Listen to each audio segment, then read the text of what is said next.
오늘은 찬송을 한 장 같이 한번 불러보십시다. 413장 보겠습니다. 413장 내 평생에 가는 길 순탄하여 늘 잔잔한 강 같은지. 413장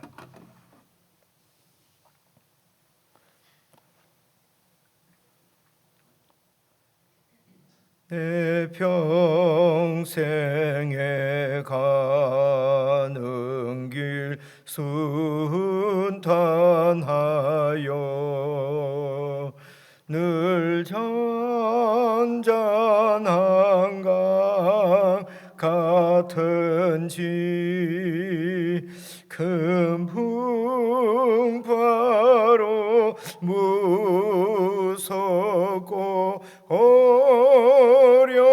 어렵던지 나의 영혼은 늘 편하다.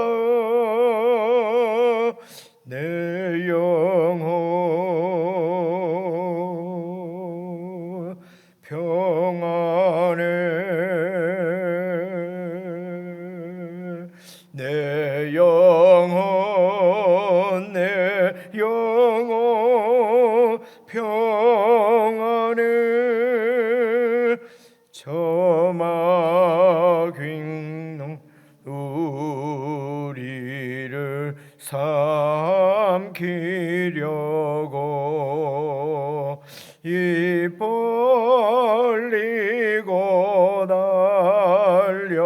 달려와도 주 예수는 우리의 대장 되니 끝내 싸워서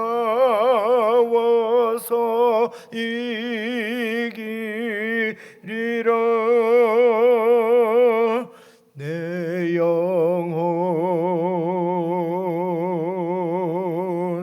평안해. 내 영혼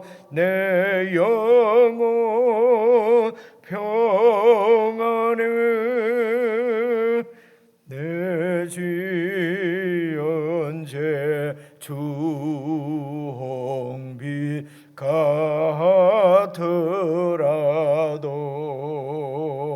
주 예수께 다 아뢰면 그 십자가 비로소 다시 씻어서 있는 보다도 정하겠네. 내 영혼 평안해. 내 영혼 평안해. 저공 중에 구름이 일어나며 큰 나발이 울릴 때에 주 오셔서 세상을 심판해도 나의 영혼은 겁 없으리. 내 영혼 평안해.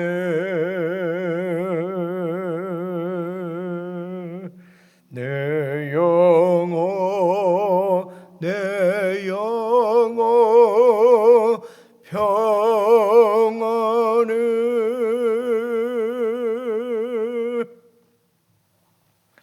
하나님 아버지, 저희들이 인생길이 늘 잔잔한 강 같은지 큰 풍파로 무섭고 어려운 일을 당하든지 우리의 영혼은 주님 안에서 늘 평안을 누릴 수 있도록 참으로 주님을 신뢰하고 의지하고 주님과 연합해서 주님과 함께 살아가는 저희들의 신앙이 되도록 더 긍휼히 여기시고 은혜를 베풀어 주시옵소서. 하나님의 마음을 계시의 말씀으로 저희들에게 이렇게 자세히 설명해 주셨는데 우리가 주님의 설명을 잘 듣게 하시고 반복해서 듣게 하시고 그래서 하나님의 뜻을 잘 알아서 우리에게 주신 하나님의 나라를 더 잘 알아서 그 하나님 나라 안에서 흔들리지 않는 믿음으로 그렇게 천국의 통역자로 또 천국의 백성으로 영광 가운데 살아갈 수 있도록 오늘도 믿음을 굳세게 세워주시기를 바라고 또 말씀 앞에 겸비한 마음으로 나온 하나님의 사람들을 기억해 주시고 은혜를 베푸셔서 참으로 말씀 안에서 주님을 깊이 알아가는 즐거움과 기쁨이 넘치게 해 주시옵소서. 예수 그리스도의 이름으로 기도드리옵나이다. 아멘. 우리 마태복음 오늘이 내가 나오면서 헤아려 보니까 6번째 만나는 날이에요, 그렇죠? 6번째인데 우리가 이제 4장 마지막 후반부 말씀을 좀 봐야 되겠습니다. 우선 4장 12절부터요 11절까지 우리가 살펴봤지요. 12절부터 17절까지 여러분 그렇게 예쁘게 네모를 딱 쳐놓으시고 제가 조금 설명을 드리고 계속 성경을 읽어가도록 하겠습니다. 12절부터 17절까지 네모 치시고요. 여러분 이제 여러분 신학이라고 하는 얘기를 가끔씩 들으셨지 않습니까? 그래서 이제 신학은 학문이니까 뭐 신학교에서 목사님들이 이제 배우는 그러니까 우리 그냥 성도들에게는 이제 크게 뭐 이런 상관이 없는 그런 학문으로 이해할 수 있습니다. 그래서 사실은 뭐 신학을 좀 이렇게 배워도 솔직히 말씀드리면 좀 잘 모르겠더라고요. 좀 어렵습니다. 잘 모르겠는데 여러분 또 공부하신 분들은 대학이나 이런 데서 전공이 다 있지 않습니까? 근데 전공을 뭐 4년 배웠다고 해서 자기 전공인데 대해서 뭐 잘 모르잖아요, 그죠? 저도 뭐 원래 전공은 기계공학이었습니다만 뭐 기계과 나와서 기계 잘 모르겠더라고요. 가끔씩 제가 비유로 듣는 말씀인데 그래도 이제 이런 공단에서 직원을 뽑을 때에 그 기계 필요한 데는 기계과 나온 사람 기계과 4년 전공해도 아무것도 몰라도 기계과 나온 사람 뽑거든요. 뭐 다른데 국문과나 뭐 음악과 나온 사람 뽑지는 안 하잖아요. 그래 이제 그게 이제 뭐 내 생각에는 기계 아무것도 모르는 것 같은데 그래도 이제 현장에 가서 그렇게 일을 처리해낼 수 있는 그런 어떤 뭐 기초랄까 그런 것은 조금 이렇게 배웠다 뭐 이런 뜻 아니겠습니까? 그래서 이제 신학도 뭐 신학교에서 신학을 좀 배워서 뭐 신학을 다 아는 것이 아니고 이제 성경을 좀 이렇게 읽을 수 있는 기본 자질을 이제 갖췄다는 그런 뜻이겠죠. 그래서 신학만 배우고 성경을 이렇게 잘 읽지 않으면 목사님들도 우리 같은 목사들도 사실은 성경을 잘 모르는 경우가 제가 목사를 해보니까 성경을 모르는 경우가 참 많아요. 이제 이런 것을 참 하나님 은혜지요. 빨리 깨닫게 된 거지요. 그래서 이게 내가 성경을 몰라도 너무 모르는구나. 이제 그렇게 느끼고 이제 그 성경을 좀 많이 읽게 된 거지요. 또 이제 제가 이 바쁜 한국에 있지 않고 그래도 조금 한국에 비하면은 조금 한가스러운 그렇게 빨리 살지 않는 그 나라에서 제가 꽤 오래 있었잖아요. 제가 그죠? 이제 꽤 오래 있으면서 이제 성경을 읽어 보니까 오늘도 이제 마태복음도 하나님 나라 얘기가 지금 방금 우리가 네모친데 나오거든요. 회개하라 천국이 가까웠다. 그래서 이 하나님 나라는 사실은 여러분 말씀드려서 아시겠지만 이 세상 나라하고는 완전히 다른 나라이기 때문에 이 하나님 나라에 대해서 예수님의 설명을 자세히 듣고 반복해서 듣고 계속 듣지 않으면 하나님 나라를 알 수가 없습니다. 그냥 슬쩍 들어가고 알 수가 있는 게 아니거든요. 그래서 자세하게 말씀을 듣는 것이 아주 중요합니다. 그래서 하나님 나라 백성들인 저와 여러분이 제일 처음으로 해야 될 우리에게 가장 중요한 일은 그 예수님의 설명을 잘 듣는 겁니다. 이 말씀을 하나님 나라에 대해서 잘 듣지 않고 잘 모르면서 막 이렇게 하면은 하나님 나라의 반역자로 행할 수도 있어요. 그죠? 열심히 하고 충성한다고 되는 게 아니에요. 이게 충성하는 대상이 분명해야 되거든요. 그죠? 이제 그래서 성경 이런 게 중요하고요. 그래서 이제 신학을 하면은 제 생각에는 크게 신학도 종류가 많습니다. 무슨 여러분 잘 아시는 대로 조직 신학, 역사 신학, 무슨 신학, 요새는 여성 신학, 무슨 노예 신학, 무슨 환경 신학만 갖다 붙이면은 모든 게 너무 이 다양한 것 같아요. 그런데 이제 그 중에서도 가장 그 신학 하면은 기본이 되는 것을 보통 조직 신학이라고 그래요. 그죠? 이제 조직 신학이라는 게 이게 이제 그러니까 이 성경의 어떤 우리가 알아야 될 이제 그 내용의 그 뼈대가 된다는 거죠. 뼈대. 그래서 성경 전체를 이게 이제 조직을 다 해서 그러니까 이제 이 많은 주제로 여러 가지 주제로 죄송합니다. 포켓에 뭐가 있으니까 집중이 안 됐어.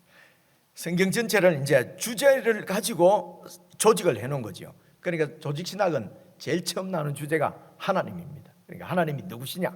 그래서 이제 창세기부터 요한계시록까지 쭉 이렇게 뽑아가지고 하나님은 창조하신 분이다. 이제 이렇게. 이제 하나님은 삼위 하나님이시다. 삼위 중에 이제 성부 하나님은 이제 이렇고 또 성자 하나님은 이렇게 우리를 위해서 죽으시고 성령 하나님은 또 우리와 함께 하시고 이런 것을 이제 성경 전체에서 쭉 뽑아서 조직을 해놓은 거죠. 두 번째 가면 이제 죄가 무엇인가? 죄론. 그래서 신론, 죄론, 인간론, 구원론, 이렇게 재림론, 이렇게 교회론 이렇게 해서 주제가 10개인가 이렇게 됩니다. 이제 그렇게 해서 쫙 조직을 해놓은 것입니다. 이것이 어떤 일관성 있게 이제 이 믿음에 대한 알을 유지하기 위해서 이 조직 신학이 참 중요한 것은 사실인 것 같아요. 그래서 우리가 많이 이렇게 성경 공부를 보통 할 때는 다 이 조직 신학적으로 이렇게 해요. 이제 이런 조직 신학은 이제 굳이 얘기하면 이게 좀 연역법적인 겁니다. 그러니까 미리 토픽을 정해놓고 이제 이렇게 알아가는 거지요, 그죠? 이런 저도 국어 쪽 잘 모르니까 잘 모르는데요. 이 연역법하고 반대되는 게 기납법이라고 그러잖아요, 그죠? 기납법은 주제를 미리 정해놓는 게 아니고 본문을 잘 이렇게 읽어서 마지막에 결론이 도출이 되는 거. 이제 연역하고 기납하고 거꾸로 이렇게 된 거지요. 그러니까 이제 한쪽만 말고 이제 두 쪽을 다 이렇게 방법을 사용하면 좋겠다. 이제 이런 얘기입니다. 이게 무슨 얘기냐면요. 왜 이런 말씀 드리냐면은 우리가 이제 가지고 있는 성경 공부는 다 거의가 이렇게 조직 신학적으로 연역법적으로 이렇게 하기 때문에요. 성경을 여러분 객관적으로 봐야 될 때 객관적으로 잘 보지를 못해요. 무슨 말이냐면 지금 오늘 우리가 마태복음을 읽지 않습니까? 그럼 마태복음은 마태라고 하는 사람이 어떤 사람인가? 그래서 중요하거든요. 이분은 유대인이고, 그죠? 마태는 유대인입니다. 예수님의 제자고, 그리고 세리였잖아요. 세리라고 하는 말은 그 당시에는 아주 지식층이에요, 그죠?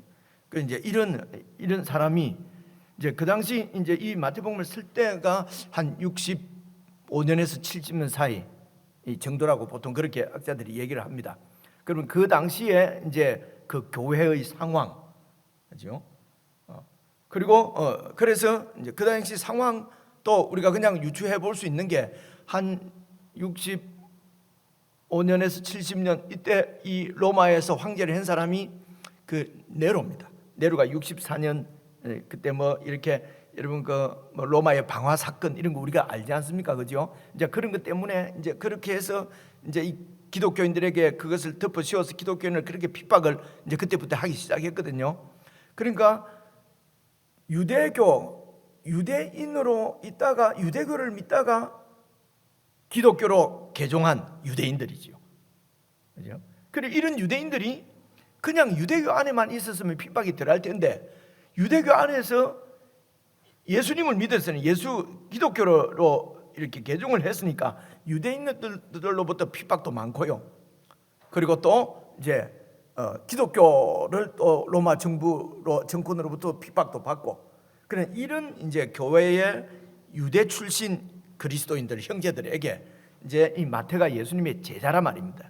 그 3년 동안 같이 다닌 사람이잖아요, 그죠? 그래서 그 유대인 형제들에게 이제 이 자기가 3년 예수님과 다니면서 이제 보고 겪고 깨닫고 그렇게 한 그 예수님에 대해서 그리고 예수님이 복음이니까요. 그 예수님에 대해서 이제 유대인들한테 이제 이렇게 그 알려주는 보낸 편지거든요. 그 1차 독자가 유대 출신 기독교인이라는 것입니다. 그죠? 이런 얘기죠. 그러니까 이제 1장부터 여러분 이렇게 뭐 그 족보 얘기도 나오고 구약 성경에 있는 얘기가 많이 나오거든요. 그래서 마태복음을 잘 읽어보면요, 예수님께서 새로운 어떤 진리를 설파하신 것이 아니고요, 구약 성경에 있는 내용을 예수님께서 더 자세하게 가르치신 게 마태복음 보면은 그런 느낌이 많이 들어요. 구약 성경 그러니까 그게 맞잖아요. 구약 성경도 예수님의 아버지 하나님 아버지께서 이스라엘 백성들에게 주신 말씀이거든요. 그러니까 그 말씀은 틀렸고 예수님이 다시 진리를 가르치시고 이래 될 리가 없잖아요. 그러면 성부 하나님하고 성자 하나님하고 뭐가 안 맞지 않습니까? 그죠? 그러니까 예수님의 가르침은 구약에 있는 말씀을 더 이렇게 자세하게 가르치는 말씀이에요. 이런 것들을 마태복음을 읽어보면 더 이렇게 분명하게 알 수가 있어요. 말씀드리고자 하는 것은 그래서 연역법으로 주제를 정해놓고가 아니고 이제 그렇게도 공부를 하고 우리가 그리고 이제 또 이제 이렇게 마태복음은 1장부터 차례대로 잘 읽어보면은 마태가 지금 무슨 얘기를 하려고 했는지 이제 그것을 잘 살펴보는 거지요. 그렇게 하면 객관적이 되지 않습니까? 아니고 우리가 미리 이제 어떤 선지식을 하나님은 이런 분이야, 천국은 이런 것이야, 교회는 이런 것이 하는 것을 조직신학적으로 우리가 그냥 미리 딱 우리가 이제 갖고 있는 거예요. 그 눈을 가지고 마태복음을 읽고 누가복음을 읽고 이래 하면은 마태복음이나 누가복음이나 똑같은 거죠, 그죠? 그 눈으로 보게 되면은 하나님도 똑같고 또 교회도 똑같고, 그죠? 죄도 똑같고. 그런데 마태는 이제 하나님에 대해서 또 마태가 지금 얘기하려고 하는 게 있는 거예요. 교회에 대해서도 마태가 지금 얘기하려고 하는 게 있고요, 예수님에 대해서도 마태가 본 대로 얘기하려고 하는 것을 잘 살펴보는 것을 객관적으로 보는 거죠, 우리가. 그래서 마태는 이런 얘기를 하는데 우리는 막 이렇게 막 얘기를 들어버리고 이렇게 하는 거예요. 왜냐하면 우리가 갖고 있는 우리 지식 가지고 마태도 이게 왜 위험하냐면요, 하나님께서 하시는 말씀도 우리가 갖고 있는 딱 그 고정관념이죠. 그러니까 우리가 알고 있는 걸 갖고 하나님도 다 끼워 맞춰 버린다니까요, 그죠? 그래 이게 아주 조직신학이 중요하고 좋으면서도 또 한편으로는 이런 위험성이 있어요. 그리고 지금 방금 말씀드린 마태복음, 누가복음 성경을 앞에서부터 잘 살펴서 그 저자의 의도를 따라서 성경을 읽어가는 것을 이것을 신학으로 비유하면 성경신학이라고 보통 얘기를 해요. 그런데 성경신학은 객관적으로 이렇게 이 진리에 대해서 말씀하고자 하는 것을 잘 들을 수 있어요. 그런데 또 이제 이렇게 하게 되면은 또 어떤 또 위험성이 있을 수 있겠지, 그죠? 또 이게 그냥 어떤 위험성이 있겠습니까? 일관성이 없다든가, 이때는 이랬고 저 사람은 저렇게 했다 그러고 이럴 수도 있잖아요, 그죠? 그러니까 이제 두 가지를 다 적절하게 잘 또 그런 위험도 있기 때문에 이제 이 교사의 이제 이 안내를 받아서 이제 이렇게 우리가 성경을 읽어가는 거죠, 그죠? 이거는 그냥 우리가 근데 제 개인적인 생각으로는 조기 신학보다도 여러분 이 성경을 앞에서부터 조기 신학을 미리 이리 배워놓으면요 성경을 다 아는 것 같아요. 그때부터 성경이 재미가 없어요. 다 아는 얘기인데 뭐, 그죠? 그래서 여러분 뭐 본문 딱 펴면은 교회 오래 다닌 분은 설교하려고 목사님이 본문 딱 읽으면 그거 뭐 뻔한 얘기 다 이렇게 되겠구나 다 알아버리잖아요, 그죠? 이제 이런 위험이 있단 말입니다. 근데 성경을 잘 읽어보면은 너무 성경은요 풍성하고, 그 풍성하다는 거지. 다양하고 풍성하고 통일성이 있고, 성경의 진미는요 성경신학, 소위 말해서 성경을 잘 살펴보면서 성경에서 그 하나님의 뜻이 또 하나님의 마음이 어떤 것인지 저자가 안내해 주는 대로 그렇게 잘 따라 읽으면요 이게 정말 소위 말해서 정말 은혜가 된다. 이제 이런 말씀을 지금 우리가 하려고 하는 작업이 이제 그런 작업입니다. 그래서 이제 마태복음 우리가 4장 12절부터 쳤는데 제가 왜 이런 말씀을 드렸냐면요, 봐보십시오. 17절에 보시면은 이때부터 예수께서 비로소에다가 동그라미를 좀 한번 이렇게 딱 쳐놔 보십시오. 비로소. 그리고 거기다가 메모를 하나 해놓은데 어떻게 메모했냐면 나중에 찾아 보십시오. 16장 21절 딱 이렇게 써놔 보십시오. 16장 21절. 여기도 가보면요 비로소라는 말이 또 나와요. 이제 또 나오니까 나중에 찾아보기로 하고요. 비로소 전파하여 이르시되 회개하라 천국이 가까웠느니라 하시더라. 회개하라에도 줄 긋고요. 천국이 가까웠다. 천국에는 동그라미를 딱 쳐놓으시고요. 이제 이 천국 얘기가 여러분 이거는 예수님께서 전파하신 거지 않습니까? 그 앞에 여러분 3장에 보면은 세례 요한도 그게 3장 2절이지요. 3장 1절부터 한번 봐보십시오. 여러분 다 살펴봅니다. 그때에 세례 요한이 이르러 유대 광야에서 전파하여 말하되 회개하라 줄 긋고요. 그거 나왔겠죠. 천국의 동그라미를 딱 치시고요. 가까이 왔느니라. 그러니까 세례 요한도 이제 천국에 대해서 이렇게 이제 전파를 했고요. 그리고 이 세례 요한이 지금 4장 12절에 보니까 예수께서 요한이 잡혔음을 들으시고 갈릴리로 물러가셨다가 이제 이렇게 돼 있지 않습니까? 요한이 잡혀 감옥에 들어가 버렸어요. 그래서 이제 예수님이 계속해서 회개하라 천국이 가까웠느니라 이렇게 전하게 되거든요. 그래서 1장으로 다시 오시면은 다시 1장 마태복음 앞에 조금 이 1장부터 정리를 좀 하고 계속 나가려고 제가 1장으로 오자고 그랬습니다. 거기에 17절부터요. 그런즉 모든 대수가 아브라함부터 다윗까지 연례되어 다윗부터 바벨론으로 사로잡혀 갈 때까지 연례되어 바벨론으로 사로잡혀 간 후부터 그리스도까지 연례되더라. 이 말은 이제 이게 바로 예수 메시아가 다윗의 자손으로 오는 천국의 왕인, 그러니까 왕이 오신다는 얘기죠. 그리스도가 천국의 왕이라는 얘기입니다. 그 얘기를 하시고, 그리고 1장 21절에 보시면은요, 아들을 낳으리니 이름을 예수라 하라. 이는 그가 자기 백성을 그들의 죄에서 구원한다. 죄에서, 로마의 압제로부터 이방 나라로부터 구원하는 것이 아니라 이 왕은 죄로부터 구원한다는 것입니다. 그래서 이 왕이 통치하는 나라는 죄로부터 구원받은 나라예요. 그죠? 그래서 이제 23절에도 보니까 이 왕은 보라 처녀가 잉태하여 아들을 낳을 것이요 그 이름은 임마누엘이라 하리라. 임마누엘에도 동그라미를 딱 쳐놓지요. 그래 임마누엘은 뭐냐면 하나님이 우리와 함께 계시다는 것이에요. 하나님이 우리와 함께 계시다는 말은 이게 그 하나님의 나라예요. 하나님이 우리를 통치하신다, 왕으로 통치하신다는 것이거든요. 그래서 이제 이 임마누엘도 이제 그래서 임마누엘이나 죄에서 구원한다는 말은 죄에서 구원한다는 말은 죄의 문제를 처리하신다는 거죠, 그죠?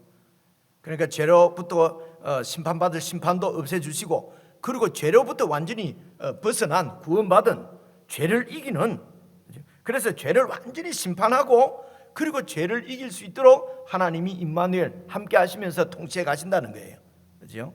그래서 임마누엘을 우리가 살펴봤지 않습니까? 그냥 무조건 하나님이 사람과 함께 함께해서 평화가 이루어지는 것이 아니고 완전히 임마누엘이 여러분 이사야에서 보니까 심판이었지 않습니까? 그렇죠? 심판을 죄를 다 심판하시고 그 가운데서 그루트기 남은 자들을 하나님께서 임마누엘 하시면서 이제 이렇게 자기 백성으로 이렇게 통치해 가시는 것을 우리가 볼 수 봤습니다. 그리고 이제 2장에 헤롯 왕이 나오고요. 그리고 이제 2장 15절에도 가면은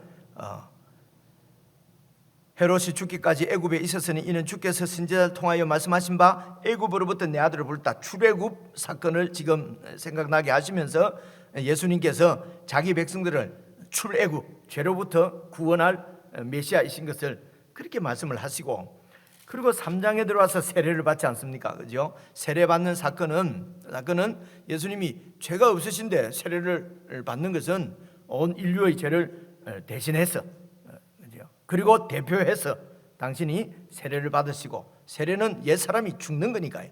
그래서 우리 모든 인간의 옛 사람을 십자가에서 죽이시고, 이제 그것을 십자가 사건을 이미 보여주시는 사건이라고 얘기를 했습니다. 그래서 14절에 15절에 보니까 이렇게 해서 모든 의를 이루는 것이 합당하다. 그렇게 해서 하나님의 모든 계획이 다 이루어진다는 거예요.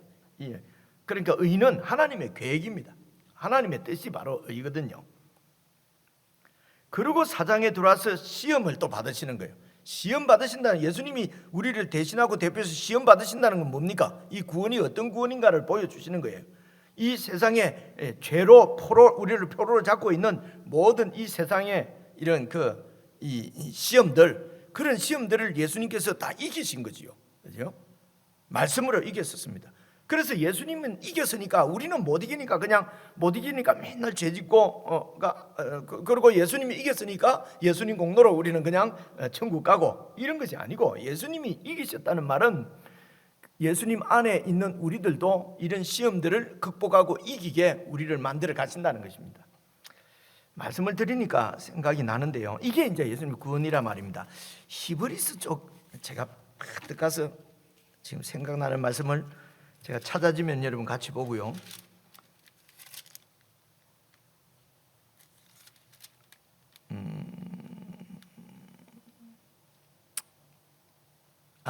히브리서 한번 보고 오겠습니다. 히브리서 2장입니다. 히브리서 2장 354페이지 여러분 한번 찾아보십시오.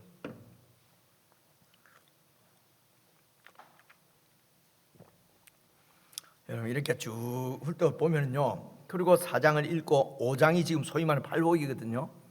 이렇게 읽으면요, 이게 같은 얘기예요. 일관성이 있는 얘기거든요.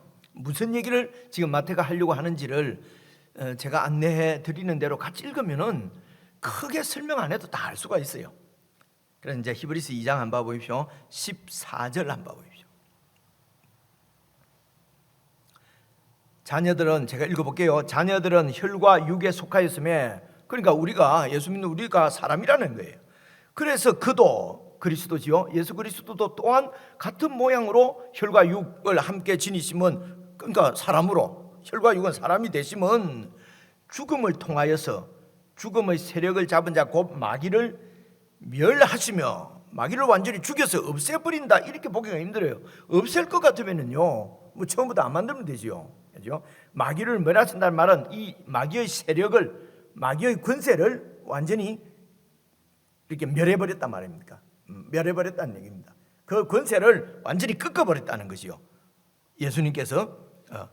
그리고 또 15절 보십시오. 또 죽기를 무서워함으로 한평생 그 마귀에게 매여서 마귀의 종노릇 하는 모든 자들을 그 가운데서 놓아주려 하심이니, 이는 확실히 천사들을 붙들어 주시려고 그리스도 메시아, 천사를 붙들어 주시려고 하는 메시아가 아니라 오직 아브라함의 자손들, 혈과 육에 속한 사람인 이런 우리를 붙들어 주려 하심이라. 17절. 그러므로 그가 범사에 형제들과 같이 되심이 마땅, 범사에 예수 믿는 우리와 똑같이 사람이 되심이 마땅하도다. 이는 하나님의 일에 자비하고 신실한 대제사장이 되어 백성의 죄를 속량하려 하심이라. 그 다음 보세요. 그가 이 죄에서 속량한다는 말은 우리를 죄 짓는 그대로 둔다는 얘기가 아닙니다. 용서해 주시고 속량하신다는 말은 그가 18절 시험을 받아서 고난을 당하셨은즉 시험 받는 자들을 능히 도우실 수 있다. 시험을 우리가 받을 때에 예수님이 우리를 능히 도와주실 수 있단 말입니다. 그러니까 우리가 예수님께 도움을 청하고 예수님의 도움을 받으면은 능히 시험 받는 자들을 시험에서 이기게 할 수 있다. 이 일을 위해서 예수님께서 형제들과 같이 되셔서 이 땅에 와서 시험을 받으시고 고난을 받으셨다. 이렇게 설명이 되어 있잖아요. 그죠? 분명하죠? 그래서 여기에 그가 시험을 받아 고난을 당하셨은즉 시험 받는 자들을 능히 도울 수 있느니라. 여기는 빨간 걸로 두 줄을 딱 이렇게 그어 놓으세요. 네? 그리고 다시 이제 마태복음으로 와갖고 이제 필요한 데다가 좀 이따 살펴보고 좀 필요한 데다가 이 히브리서 2장을 딱 써놓으셔야 돼요. 자, 그렇게 해서 시험을 받으시고, 그리고 12절입니다. 자, 4장으로 넘어왔어요. 이제 쭉 한번 읽어볼게요. 4장 12절. 예수께서 요한이 잡혔음을 들었어요. 그러면 예수님께서 어떻게 해야 되겠습니까? 다시 예수님이 어떻게 하는 게 문제가 아니고 요한이 이제 이 감옥에 들어갔어요. 감옥에 들어가 있는 요한은 뭐 어떤 것을 기대하겠습니까? 요한이 어떤 사람입니까? 요한은 예수님이 그리스도 메시아라고 하는 것을 증거한 사람입니다. 그렇죠? 그리고 왜 감옥에 들어갔냐면요, 그 헤롯의 악행, 율법을 어기는 그 죄를 지적하는 이런 의로운 일을 하다가, 의를 행하다가 미움을 받아서 지금 감옥에 들어간 거거든요. 이쯤 되면은 예수님이 자기를 위해서 이렇게 그리고 자기를 증거해 주고 자기 나라를 위해서 이렇게 의를 행하다가 감옥에 갔으면은 예수님이 어리가 있지. 그 요한을 좀 구해줘야 되지 않겠습니까? 그죠? 요한도 그렇게 생각하지 않겠습니까? 그죠? 내가 이렇게 감옥에 있으니까 예수님이 나를 좀 구해주지 않을까? 그런데 그 다음 봐보십시오. 갈릴리로 물러가셨다가, 요한이 지금 잡혀있는 것은 예루살렘 쪽이겠죠, 그죠? 아닌가? 맞죠? 요단강 쪽에 했으니까요. 근데 잡힘을 들으시고 어디로 가십니까? 갈릴리면 북쪽이거든요. 갈릴리로 그냥 어떻게 보면은 나도 잡힐까봐 도망간 것처럼 보이지 않아요? 그래서 13절, 나사렛을 떠나서 갈릴리로 물러가셨다가 당신이 이제 고향이라고 어릴 때부터 자란 데가 나사렛이잖아요. 그 나사렛을 떠나서 이제 스불론 줄 거 놓고요, 납달리 줄 거 놓고요, 지경 해변에 있는 가브나움에 가서 사시니. 그러니까 이제 예수님은 갈릴리 지역의 가브나움에 가셔서 사셨어요. 어릴 때는 나사렛에서 사셨고, 그리고 이제 공생애를 시작하시고 난 다음, 그러니까 세례를 받으시고 시험도 받으시고, 그리고 세례 요한이 잡혔다는 얘기를 들으시고 갈릴리 나사렛 고향으로 가서 뭐 인사를 하셨는지, 어머니한테 인사를 하셨는지 고향으로 가셨다가 나사렛에서 나와서 가브나움에 가셔서 사셨습니다. 그러니까 예수님의 집은 가브나움이에요. 그렇죠? 그래서 가브나움. 근데 이제 여기도 그래서 요한이 잡혔음을 들으시고 거기에 줄을 그으시고요, 거기서 줄을 이렇게 쭉 메모를 옆에 써놓으세요. 11장 2절 이렇게 마태복음 11장 2절 이렇게 써놓으시고 11장 2절로 가보려고 그래요. 11장 2절, 마태복음 11장 2절에 가면은요, 2절에 가서 보세요. 2절, 요한이 옥에서 그리스도께서, 지금 요한이 옥에 들어가 있잖아요. 오래 들어가 있는데, 그죠? 4장에 옥에 들어가 가지고 지금 11장 될 때까지 아직도 옥에 갇혀 있나 보네요. 옥에서 그리스도께서 하신 일, 거기다 줄을 긋고요, 그리스도께 하신 일을 듣고, 동그라미 빼고요, 동그라미 치고요, 듣고, 그리고 제자들을 보내어서 누구에게 보냈습니까? 예수님께 제자들을 보낸 거예요, 감옥에서. 그래서 3절입니다. 예수께 여짜오되 오실 그의 줄을 그으세요. 오실 그의가 바로 메시아입니다. 그리스도입니다. 오실 메시아가 당신이 맞습니까? 아니면은 우리가 다른 사람을 기다려야 됩니까? 그러니까 제가 설명드린 게 맞죠, 그죠? 요한이 감옥에 있는데 이게 예수님이 이게 나를 구해줘야 되는데 소식이 없는 거예요, 그죠? 메시아라면 그가 바로 그리스도라면은, 그리스도는 왕이라는 얘기거든요. 그가 만약에 왕이라면은 나를 구해줄 힘이 있을 텐데 왜 나를 구해주지 않냐 말이에요. 그래서 그리스도가 하시는 얘기를 들어보니까 자기를 구하려고 하면은 세력이 좀 있어야 되잖아요. 그런 힘을 어떻게 이렇게 권력을, 이 힘을 키우지 않고 하는 일들이 이제 쭉 이어서 보면 나옵니다. 하는 일들이 이제 4절 보십시오. 예수께서 대답하여 이르시되 너희가 가서 지금 보고 듣고 한 것을 요한에게 알려라. 5절 맹인이 보고 못 걷는 사람이 걷고 나병한 자가 깨끗함을 받고 못 듣는 자가 듣고. 그러니까 예수님이 이런 아무런 혁명에 아무런 도움이 안 되는 무슨 이런 그 장애인들, 그죠? 하층민들, 가난한 사람들, 힘없는 사람들, 이런 사람들하고만 계속 어울려 가지고 치료해주고, 그죠? 고쳐주시고 뭐 이러고만 있으니까 요한이 당신이 오실 거리가 맞습니까? 아니면은 내가 잘못 본 겁니까? 다른 사람을 기다려야 됩니까? 그러니까 예수님께서 가서 얘기해라. 이렇게 맹인이 보고 못 걷는 사람이 걷고 나병한 자가 깨끗함을 받고 못 듣는 자가 듣고 죽은 자가 살아나고 가난한 자에게 복음이 전파된다 하라. 여러 번 말씀드렸는데요, 이제 그래도 한번 듣고 다 잊어버렸을 수도 있으니까 2년 지금 5절부터 나오는 이 말씀이 말입니다. 5절부터 나오는 이런 말씀이 찾지는 않겠습니다. 이게 여러 번 봤습니다. 이사야서에 가면은 그리스도가 오면은, 메시아가 오면은 이런 일들을 할 것이라고 미리 다 예언이 되어가 있어요. 그러니까 성경에서 예언한 대로 내가 지금 하고 있지 않느냐, 그죠? 한번 이사야서 쪽에 한 군데 한번 찾아볼까요? 뭐 여러 군데 나옵니다만은 대표적으로 한 군데만 한번 봐봅시다. 이사야서 61장 한번 봐봅시다. 이사야서 61장.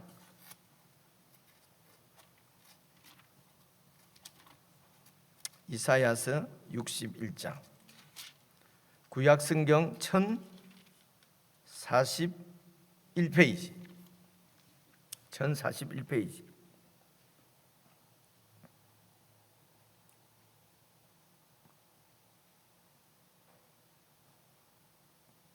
찾으셨죠? 주 여호와의 영이 내게 내리셨으니 이는 여호와께서 내게 기름을 부어사, 기름 부음 받은 자가 메시아거든요. 가난한 자에게 아름다운 소식을 전하게 하려 하심이라. 나를 보내사 마음이 상한 자를 고치며 포로된 자에게는 자유를, 갇힌 자에게는 노임을 선포하며. 여기에는 이런 직접적으로 장애 이런 말씀은 안 나오네요. 아예 45장을 보는 게 낫겠습니다. 45장 13절 한번 보십시오. 제가 지금 45장 뭐 이러니까 이야, 성경 많이 안다 싶지 않습니까? 옆에 여러분 그 관주 다 써놨지 않습니까? 관주.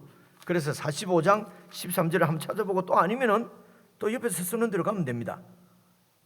13절도 딱 와보니까 직접적으로 맹인이 눈을 뜨고 하는 얘기는 안 나오네요. 그러면은 34장 8절 한번 봅시다. 이거 한 군데는 나와야 되는데 이렇게 안 나오죠.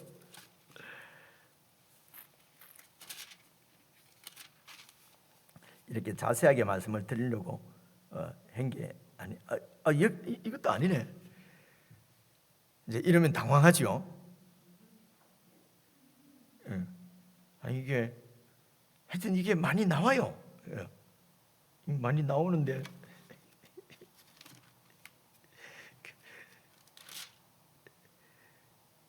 하여튼 찾아볼 수 있겠죠. 요새는 뭡니까 폰에 이 성경 애플 같은 데서 거기다가 맹인 이래 치면은 그냥 이사야서 45장이 딱 나옵니다. 제가 이제 만약에 찾아올 때는 그걸 다 찾아서 적어 오는데 내가 오늘 이 부분까지는 자세하게 이렇게 보려고 한 것이 아니기 때문에 딱 그 자리를 지금 찾지를 못하겠어요. 찾으면 찾는데 시간이 가니까. 그래서 지금 그 마태복음 다시 결국 못 찾고 가네. 11장 아까 있는데 거기에 이제 예수님께서는 지금 메시아가 그러니까 왕이 해야 될 일을 하고 있다는 것입니다. 그죠? 왕이 해야 될 일을 하고 있다. 그래서 예수님께서 세우시려고 하는 나라는 지금 세례 요한이 기대하고 있는 나라하고도 다르다는 얘기입니다. 지금 그 얘기하려고 하는 거예요. 자, 이쯤 해놓고 마태복음 4장으로 다시 오겠습니다. 마태복음 4장. 자, 4장 보십시오. 그래서 12절입니다. 예수께서 요한이 잡혔음을 들으시고 갈릴리로 물러가셨습니다. 그래서 요한을 막 구해주거나 무력으로 이렇게 하지 않으셨습니다. 요한은 와서 요한이 그 왕의 길을 예비하는 일을 다 끝낸 겁니다. 그죠? 하나님께서 맡기신 사역을 신실하게 끝내고 그러고 여러분 처형당해서 죽습니다. 여기서도 그럼 우리는 뭐 세례 요한이 그렇게 열심히 했는데 왜 일찍 죽었냐? 이제 이런 시각에서는 일단 천국을 잘 알면은 여기에서 벗어나게 돼 있어요. 그죠? 천국을 예수님의 나라를 이 세상 나라하고 똑같이 보니까 세례 요한이 무슨 죄를 지었나? 하나님 또 야속하시지 이렇게 일찍 데리고 가시나? 이런 얘기가 나오거든요. 그죠? 그래서 지금 세례 요한은 자기 사명이 다 끝나면은 그냥 하나님이 데리고 가시는 것입니다. 데리고 가시면서 세상 나라 왕의 악함도 다 보여주잖아요. 그죠? 헤롯이 그 세례 요한을 죽일 때 어떻게 죽입니까? 그냥 그 완전히 기분대로 완전히 이게 인간의 악이라는 것입니다. 이게 바로고 이게 헤롯이고 사람들 가운데 있는 이런 죄로부터 우리들을 구원하신다는 그런 뜻이거든요. 그래서 이제 요한은 이렇게 잡혀서 석방 안 되고 이런 목 잘려 죽습니다.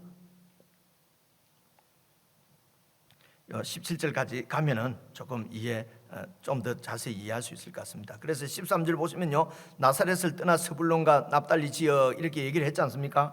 이 뒤에 가버나움 이런 것도 좀 확실히 알 수 있도록 여러분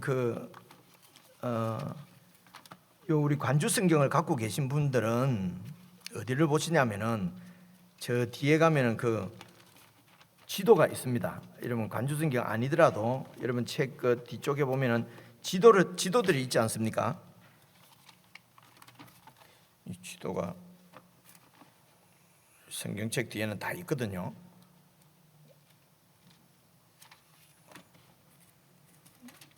제가 늘 보는데 찾으려니까 이제 요한계시록 다음에 제일 마지막에 보면은요, 찾으셨지요? 요한계시록 22장 그 다음 장에 보면은 창세기의 세계 이렇게 돼 있지 않습니까?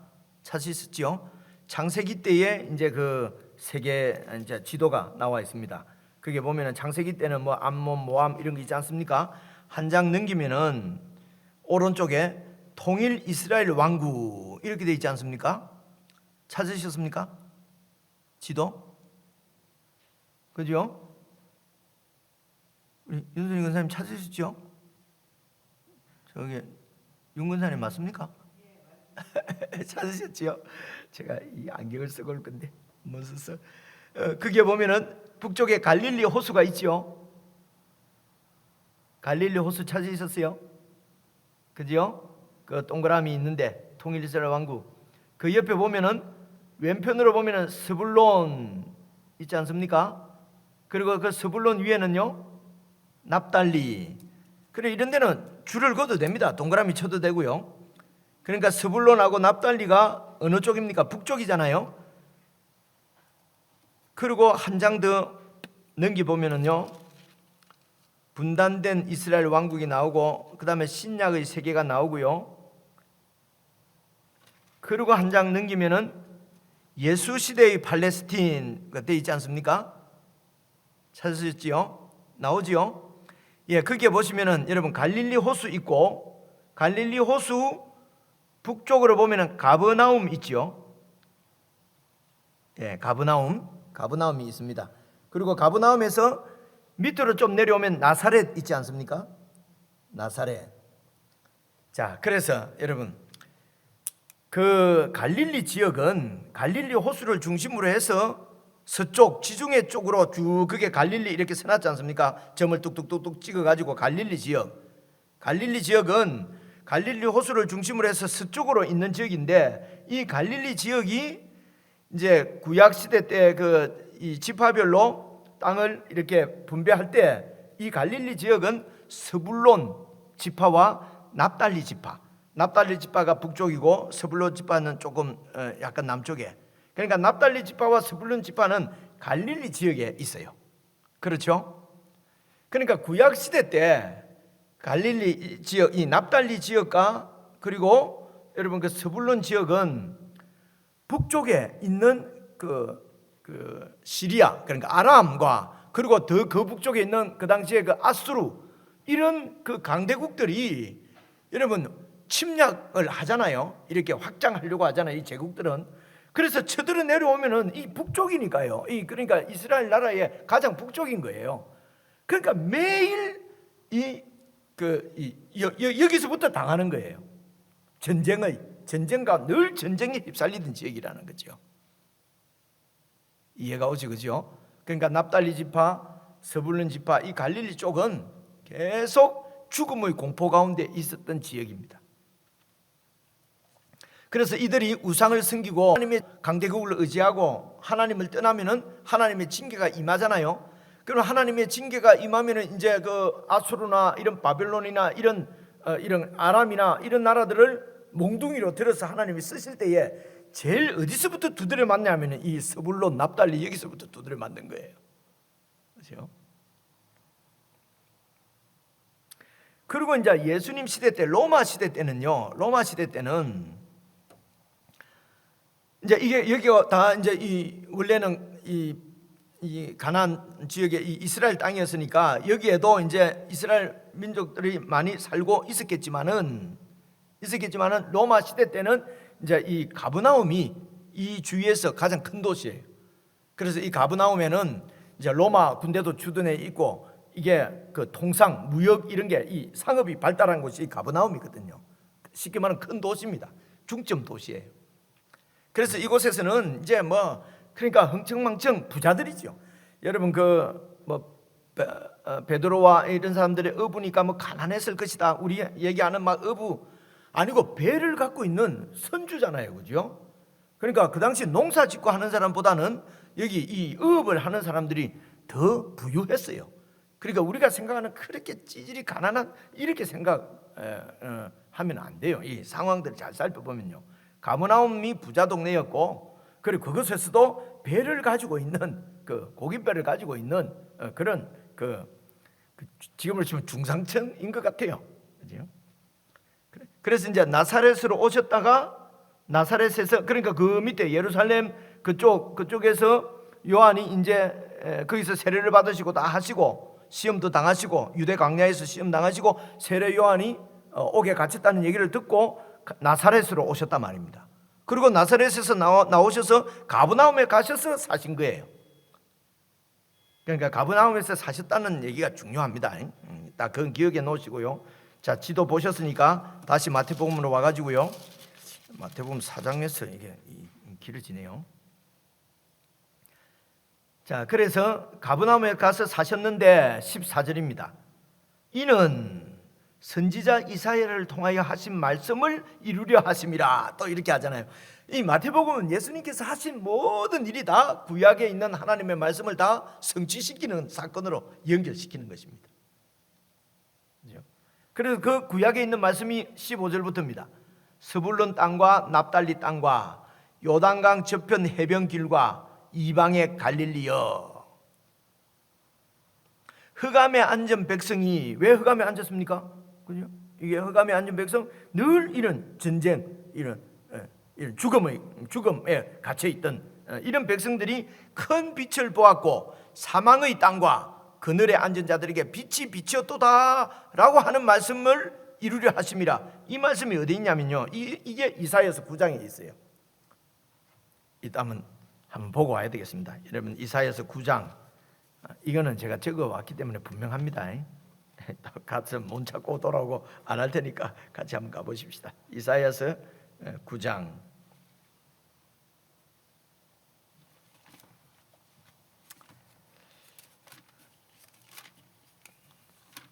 이사야서 9장을 읽어보시면요 이렇게 되어 있습니다. 1절 한번 보십시오. 전에 고통받던 자들에게는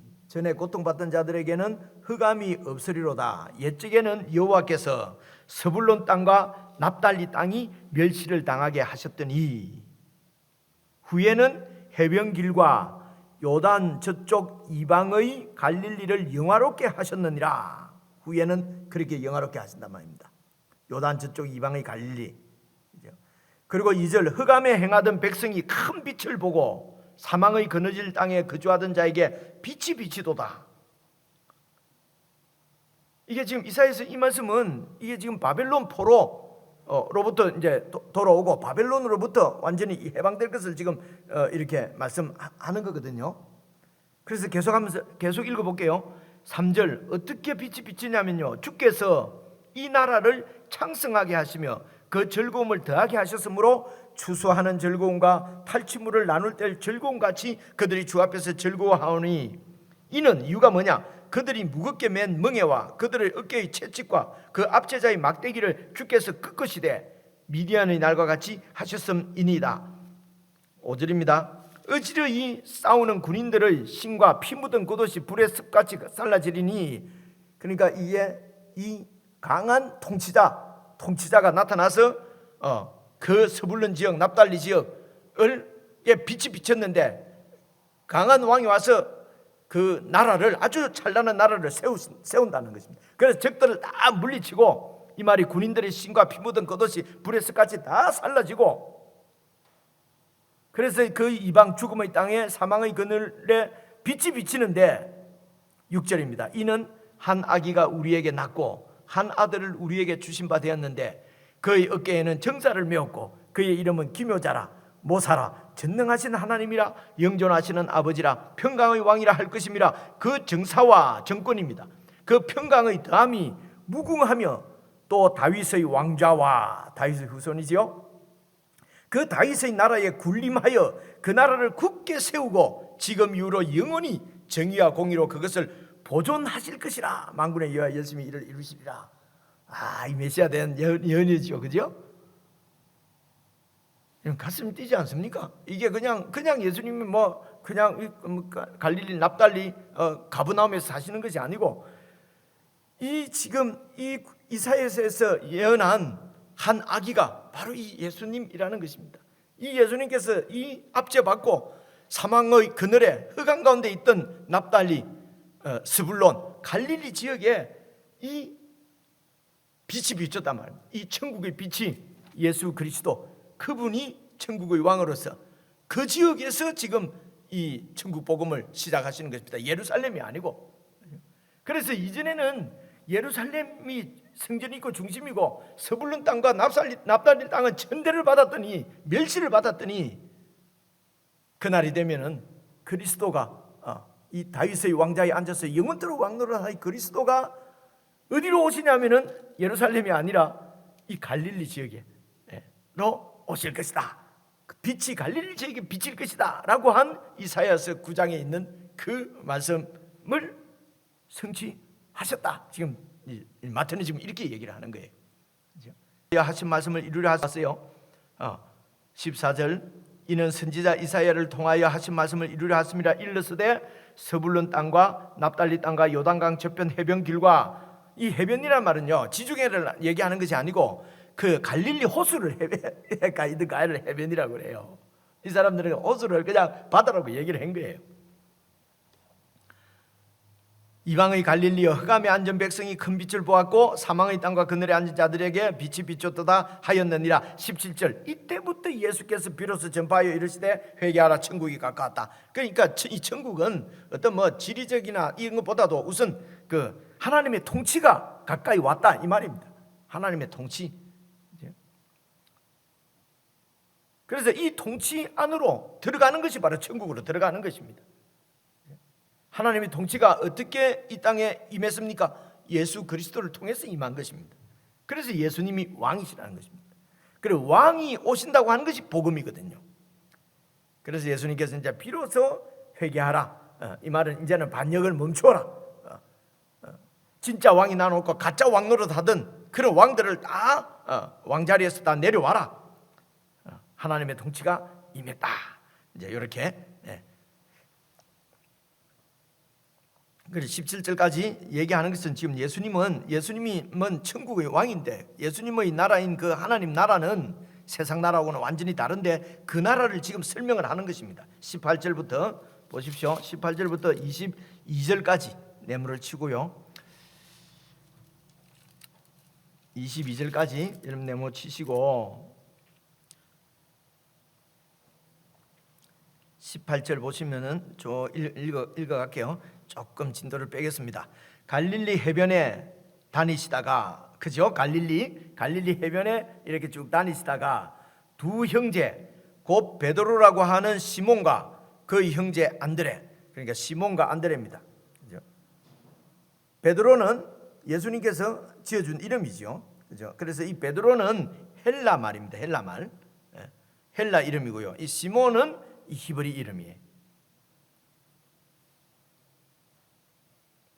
그래서 이 시몬과 그 형제 안드레가 바다에서 그물 던지고 있는 것을 보시고 그들은 보시니 왜 그러냐? 그들은 어부기 때문에 이제 그물을 던져서 고기를 잡는데 19절 말씀하시되 나를 따라오너라 내가 너희를 사람을 낚는 어부가 되게 하리라 하시니 그들이 꼭 그물을 버려두고 예수를 따르니라.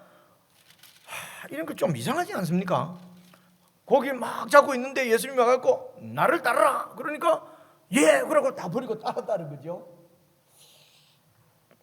적극적인 순종이다. 이 맞는지 모르겠어요. 21절 보십시오. 21절 보면 또 한 사람들이 한 형제들이 더 나와요. 거기서 더 가시다가 또 다른 두 형제가 있는데 또 다른 두 형제가 누굽니까? 그 세베대의 아들 야고보와 그 형제 요한. 그러니까 야고보와 요한은 형제고 그리고 이 앞에 시몬 베드로와 안드레가 형제고 그렇다 그죠? 형제 요한이 그의 아버지 세베대와 함께 배에서 그물 깁는 것을 보시고 그물 깁는 건 이제 고기 다 잡고 이제 또 그물을 또 손질해 가지고 다시 또 이렇게 이제 고기를 잡잖아요. 보시고 그들 부르시니 깁는 것을 보시고 예수님 부르시니까 그들이 곧 배와 아버지를 버려두고 예수를 따르니라. 여러분 그 아버지 정말 황당하지 않겠습니까? 같이 일하다가 어떤 사람이 와갖고 나를 따르라 그러니까 아버지 이제 나는 이제 집 나갑니다. 그러고 그냥 가버렸다는 거지.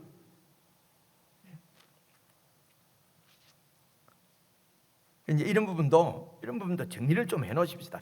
진도를 빼려고 했는데 또 못 빼겠네요, 그죠? 이런 부분도 여러분 이 몇 군데를 좀 찾아보고 잘 생각을 해보시면 알 수가 있습니다. 우선요 요한복음 한번 봐보십시오. 요한복음 1장. 요한복음 1장입니다. 요한복음 1장 40절. 이제 이것은 요한복음 1장 이런 건 적을 필요가 없는 게요. 그 옆에 간주에 보면은요, 그거 다 나와 있어요. 그 마태복음 4장 방금 우리가 읽은 18절, 19절의 간주에 보면은요, 요한복음 1장이 있어요. 40절 한번 봐보십시오. 40절입니다.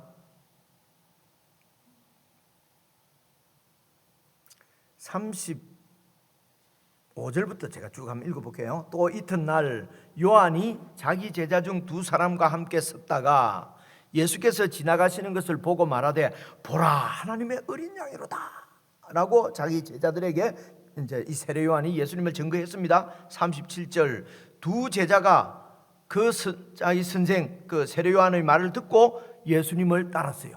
예수님을 따라가라고 했겠죠. 그러니까 38절 예수께서 돌이켜 그 따라오는 것을 보시고 물어 이르시되 뭘 구하느냐 하니까 이르되 랍비여 어디 계십니까? 그러니까 39절 예수님께서 이르시되 와서 보라. 그러므로 그들이 가서 계신 데를 보고 그날 함께 거하니 때가 여시죠. 함께 그냥 쭉 예수님과 함께 뭐 했겠어요? 예수님과 함께 무슨 경치 구경했겠습니까? 그죠? 뭐 여러 가지로 하나님 나라에 대해서 얘기를 들었겠죠. 그리고 40절 보십시오. 요한의 말을 듣고 예수를 따르는 두 사람 중의 하나는 시몬 베드로의 형제 안드레라. 그 안드레가 먼저 예수님의 이렇게, 이 안드레가 그러니까 세례 요한의 제자였는데 자기 스승이 세례 요한이 저분이 바로 하나님의 어린 양이다 하니까 이제 그 예수님을 따라간 거예요. 그러니까 왜 오니 뭘 구하니 하니까 어디 계십니까? 그러니까 계신 데 가서 이제 여러 가지 이야기를 들었다는 것입니다. 그래서 그 사람, 그 두 제자 중에 한 명이 안드레였다는 것입니다. 그래서 41절 보십시오. 그 안드레가 먼저 자기의 형제 시몬을 찾아가서 말하기를 우리가 메시아를 만났다. 메시아는 번역하면 그리스도다. 메시아를 만났다. 가서 메시아인 줄 아는 거지요. 그러니까 얘기를 들은 거지요. 그냥 이래 보고 그냥 이래 한 것이 아니고, 요한이 하나님 어린 양이다 따라가라 그러니까 이제 따라갔어요. 그러니까 뭘 구하니? 그러니까 어디 계십니까? 그래서 이제 계신 데 가서 이제 때가 10시다 이랬는데요. 이 요한복음의 시간도 이제 로마, 이제 우리가 보통 하는 시간 10시간 보통 6시간을 더 하잖아요. 유대 시간에. 그러면 16시면 오후 4시쯤 되지 않습니까? 그죠? 뭐 그렇게 볼 수도 있고 또 이제 이 요한복음은 이게 로마 시간을 유대 시간이 아니고 로마 시간을 지금 시간하고 뭐 같았다고 얘기를 하기도 해요. 그러니까 그 안이 때가 10시쯤 되었더라. 그러니까 이 10시가 저녁 10시 뭐 보통 이렇게 학자들이 말하는 분도 있어요. 어쨌든 종일 예수님으로부터 가르침을 받고 이 안드레가 느낀 게 이 사람이 메시아구나. 그렇게 해서 시몬 자기 형제 시몬에게 가서 우리가 메시아를 만났다. 그래서 42절 데리고 예수께로 오니 예수께서 보시고 이르시되 네가 요한의 아들 시몬이니 장차 개발하리라. 장차 개발하고 할 것이다. 이렇게 예수님을 이 마태복음에서 나를 따르라 하기 전에 이미 예수님을 만나서 얘기도 듣고 또 여러 가지 그리고 또 여러분 한 군데만 더 한번 봐보십시오. 누가복음 5장을 한번 봐보십시오. 앞으로 좀 넘겨서 누가복음 5장 보시면은요 5장 2절부터 한번 봐보십시오. 5장 1절부터 한번 볼게요. 무리가 몰려와서 하나님의 말씀을 들을 새 예수는 게네사렛 호숫가에 서서 호숫가에 배 두 척이 있는 것을 보시니 어부들은 배에 나와서 그물을 씻는지라. 예수께서 한 배에 오르시니 그 배는 시몬의 배라. 육지에서 조금 떼기를 청하시고 앉으사 배에서 무리를 가르치시더니 말씀을 마치시고 시몬에게 이르시되 깊은 데로 가서 그물을 내려 고기를 잡으라. 시몬이 대답하여 이르되 선생님 우리들이 밤이 새도록 수고했는데 잡은 것이 하나도 없지만은 말씀에 의지해서 내가 그물을 내리겠습니다. 이미 요한복음에서 보면은 예수님하고 교제가 오래 있은 거지요. 그런데 어느 날 고기를 잡았는데 한 마리도 못 잡은 거예요. 그런데 예수님이 와갖고 저기 깊은 데로 그물을 던지라. 뭐 우리가 한 마리도 오늘 못 잡았는데 주님 말씀, 선생님 말씀 의지해서 그럼 내가 한번 그물을 내려보겠습니다 하고 6절 내리니까 고기를 잡은 것이 힘이 많아 그물이 찢어지는지야. 그래서 다른 배에 있는 동무들을 막 손짓해서 와서 도와달라 하니 그들이 와서 막 고기를 막 채우니까 두 배에 가득 채워졌단 말입니다. 시몬 베드로가 이를 보고 예수의 무릎 아래에 엎드려서 이르되 주여 나를 떠나소서 나는 죄인입니다. 보니까 이렇게 한 이유가 뭡니까? 9절 자기 및 자기와 함께 있던 모든 사람이 고기 잡힌 것으로 말미암아 놀라고 세베대의 아들로서 시몬의 동업자인 야고보와 요한도 놀랬어요. 야고보와 요한도 이걸 보고만 놀란 거예요. 그래서 예수께서 시몬에게 이르시되 무서워하지 말라. 이제후로는 네가 사람을 취하리라 하시니 그들이 배를 육지에 대고 모든 것을 버려두고 예수를 따르니라. 누가복음 이렇게 설명하거든요. 그러니까 누가는 자세하게 이렇게 설명하고요. 마태는 그냥 따랐다. 그냥 이렇게 간단하게 설명을 한 거예요. 그렇죠? 그래서 마태복음 다시 마태복음 가고 마태복음 이게만 보고 적극적으로 순종했다 막 그럴 수도 있는데 그렇게 너무 초점을 맞춰보게 되면은 오늘 우리는 그래서 오늘 우리가 예수님을 이렇게 모든 걸 버려두고 따르는 거 이 쉬운 일이 아니잖아요, 그죠? 근데 마태는 뭐 적극적으로 따랐다. 자꾸 이제 이렇게 우리가 자꾸 인식을 가지니까 성경 얘기가 다 현실성이 좀 없는 거예요. 그죠? 근데 우리도 이쯤 돼서 예수님께서 따르라 그러면 여러분 안 따르겠습니까? 그죠? 안 따르실 모양이에요. 저는 이 정도 되면 따라갈 것 같아요. 그죠? 그리고요, 사람을 낚는 어부다. 이 말씀도요, 이왕 찾은 거요. 이거는 그 사람을 낚는 사장으로 돌아 거기다가요, 예레미야 16장 16절 이렇게 써놔보세요. 이거는 간주에 안 나오더라고요. 예레미야 16장 16절 여러분 가서 한번 봐보십시오. 이것만 보고 돌아오시다. 예레미야 16장 이 마태복음은요, 구약 성경을 계속 찾아볼 수밖에 없어요. 예레미야 16장 16절 봐보십시오. 이제 이런 말씀들은 이게 다 심판의 말씀이기 때문에 유대인들은 그 하나님의 심판을 받아서 나라 없이 그 오래 지냈기 때문에 이런 말씀들은 다 잘 알 거라고 이해가 됩니다. 16장 16절 봐보십시오. 여호와의 말씀이니라. 보라, 1076페이지입니다. 내가 많은 어부를 불러다가 그들을 낚게 하며 그 후에 많은 포수를 불러다가 그들을 모든 산과 모든 언덕과 바위 틈에서 사냥하게 하리니, 그러니까 어부를 불러다가 낚게 한단 말입니다. 이는 내 눈이 그들의 행위를 살펴보므로 그들이 내 얼굴 앞에서 숨기지 못하며 그들의 죄악이 내 목전에서 숨겨지지 못함이라. 내가 우선 그들의 악과 죄를 배나 갚을 것은 그들이 그 미운 물건 우상입니다.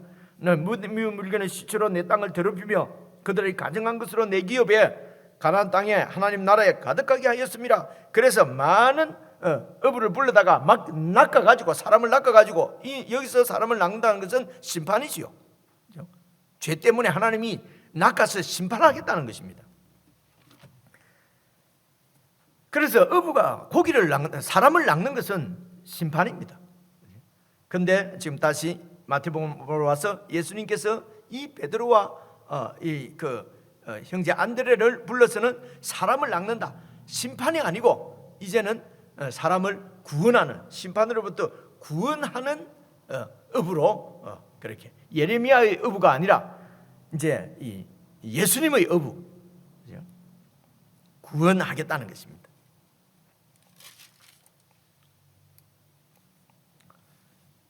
그래서 이제 여기 오늘 이 네 형제들이, 두 형제가 이 네 명이 이제 이 하나님 나라에 이렇게 이제 일꾼으로 혹은 백성으로 초대받은 이제 처음 공동체 그 하나님 나라의 그 백성으로 여러분 그렇게 이해를 할 수 있습니다. 자, 그다음에 이제 23절부터 25절까지 네모를 치고요. 23절부터 25절. 자, 요게 이제 또 자세히 살펴보시면은요. 23절에서 25절 네모 쳤지요. 예수께서 온 갈릴리에 두루 다니사, 온 갈릴리입니다. 이 갈릴리가 그러니까 이제 이방 땅이고, 원래는 이방 땅이 아닌데 그만큼 이 이방 그 정통 예루살렘 유대인들로부터 멸시받는 그런 실제적으로 예수님 당시에는 거의 이방 땅처럼 그렇게 됐죠. 갈릴리 지역이. 두루 다니사 그들의 회당에서 여러분 가르치시며, 거기다가요 두 줄을 그어 놓으셔야 됩니다. 가르치시며. 그 다음에요 천국 복음에는 동그라미를 치시고요. 전파하시며 두 줄을 그으십시오. 전파하시며. 그리고 백성 중에 모든 병과 모든 약한 것을 고치시니, 그게 이제 두 줄을 긋고요.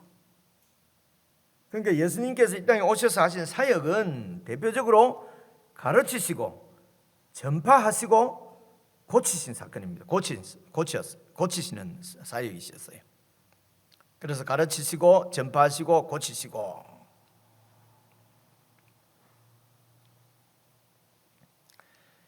그래서 이제 마태복음 쭉 읽어보시면요, 예수님께서 가르치시는 거, 이 하나님 나라에 대해서 설명을 자세하게 반복해서 하신다고 말씀드렸죠. 그렇게 백성들을 가르치십니다.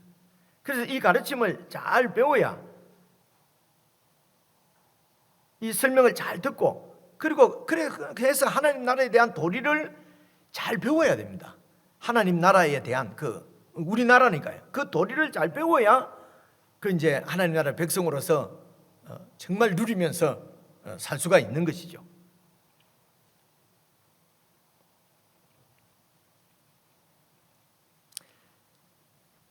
그 도리를 잘 모르면요, 저 보고도 뭐 캐나다 너무 좋지요, 복지가 좋지요 막 이러는데 나는 아무리 생각해도 별로 한국이 더 좋은 것 같아요. 요즘 생각을 해보면은 내가 거기 자세히 몰라서 그런 모양이다. 그 제도를, 그죠? 영어로 막 이래 돼 있으니까 그 뭐 캐나다 어찌 되는지 잘 모르겠어요. 근데 이제 한국은 어찌 되는지 잘 아니까 한국 이거보다 좀 더 잘하는 것 같아요. 그러니까 그 나라에 대해서 잘 모르면은 혜택을 누릴 수가 없어요. 하나님 나라, 우리가 하나님 나라에 들어갔는데, 그 통치 안으로 들어갔는데 그 나라가 어떤 나라인지를 잘 알아야 혜택을 누릴 수가 있다는 거예요. 그러니까 그걸 모르니까 그 나라에 살면서도 늘 불안하고, 그죠? 불안하고 행복 안 하고 힘든 거예요. 그죠? 그래서 믿음은 이 말씀에서 납니다. 믿음은 그래서 이게 이제 확실하면은 믿음이 생겨요. 근데 이 믿음은 이제 들으면서 납니다. 들어야 되는 거죠. 그래서 하나님 말씀을 듣고, 그래서 확실하게 되면은 믿음이 우리 가운데 생기는 거죠.